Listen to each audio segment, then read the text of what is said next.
So just a quick update on what we've got here, just to show you some of what I'm using. I've got some Miracle Grow. This protects against over and underwatering, so holds moisture pretty well already. All right, and then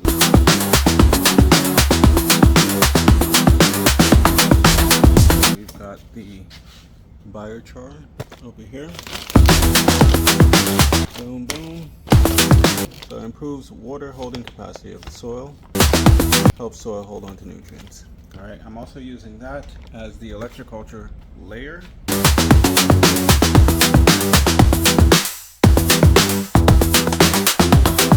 Which will facilitate all the essentially hydroxide, the extra hydrogen and the extra nutrients will get trapped in here, and that is the area where the water is going through to the soil and it's being kept at the bottom. All right, so it gets that nutrient layer, it gets the water through that nutrient layer back and forth.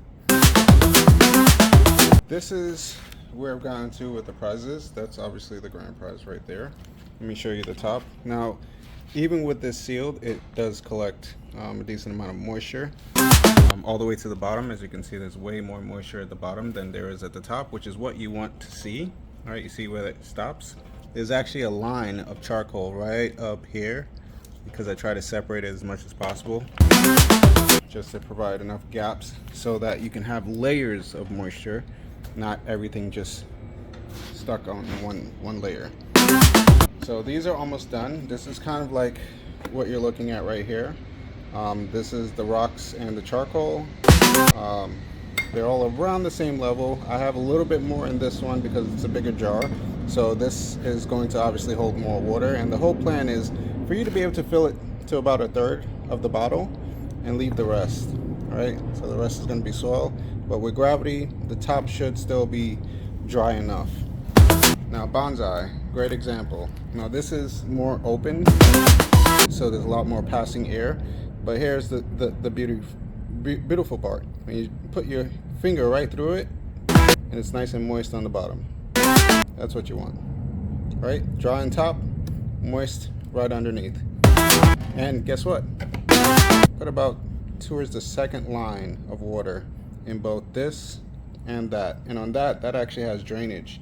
I got almost no water on the bottom. And this is still very visibly moist.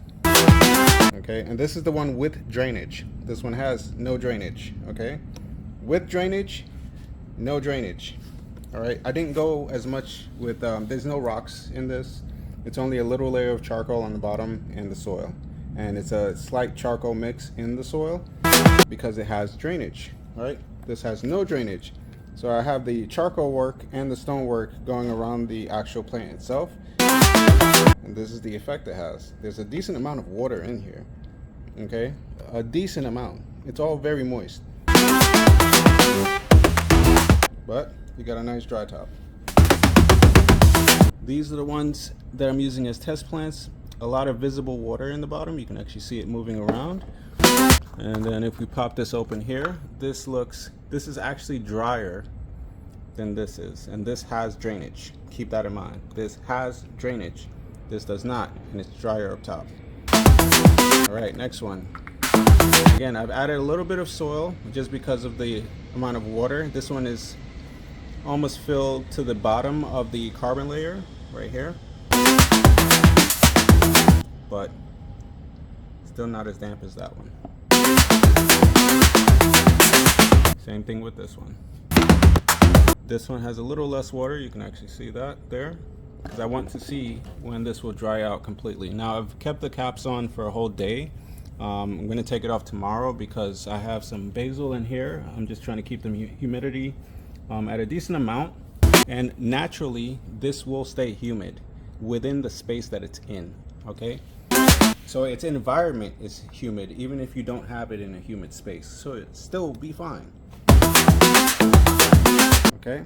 This is where we're at right now. Stay tuned.